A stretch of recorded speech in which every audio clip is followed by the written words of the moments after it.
જય ગિરનારી। મારું નામ વિપુલ દામજીભાઈ બોકરવાડિયા। મારું મૂળ વતન ચાવણ, અમરેલી જિલ્લો।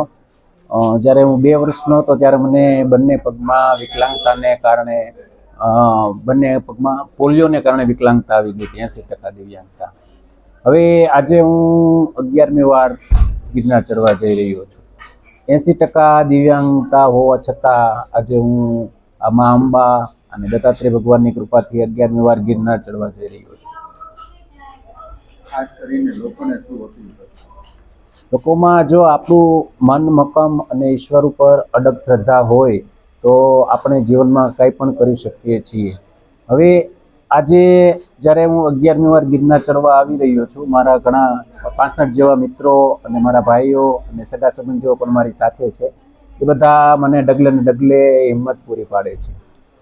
હવે ગિરનાર મારા માટે તો એક આસ્થા અને આત્મબળનું અને હિંમતનું પ્રતીક છે।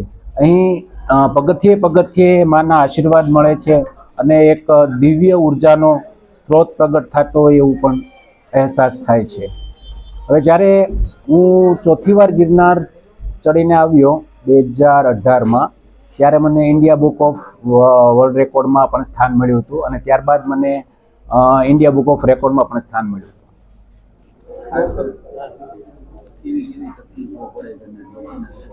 હવે નોર્મલ લોકોને પણ જો આ કપરું ચઢાણ છે નોર્મલ લોકો માટે પણ મારી જેવા જે 80% દિવ્યાંગ લોકો માટે તો આમાં બહુ ઘણી મુશ્કેલી આવતી હોય છે।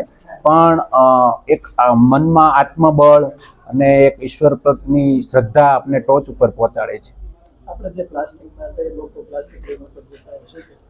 હા, આ ગિરનાર એક પ્રકૃતિથી આખો રચાયેલી એક છે અને એ આપણી બધાની સૌ પબ્લિકની ફરજ છે કે આપણે એને સ્વચ્છ અને ચોખ્ખો રાખીએ, પ્લાસ્ટિક મુક્ત રાખીએ। તો મારી એક નમ્ર નિવેદન છે કે આપણે અહીંયા પ્લાસ્ટિકનો બને ત્યાં સુધી ઉપયોગ ન જ કરવો જોઈએ, કારણ કે આપણે જો નહીં સાચવીએ તો આને કોણ સાચવશે? આપણી ફરજ છે કે એને પ્લાસ્ટિક મુક્ત ગિરનાર બનાવીએ અને હર્યું ભર્યું રળિયામણું હોય તો આપણને પણ બધાને ગમે।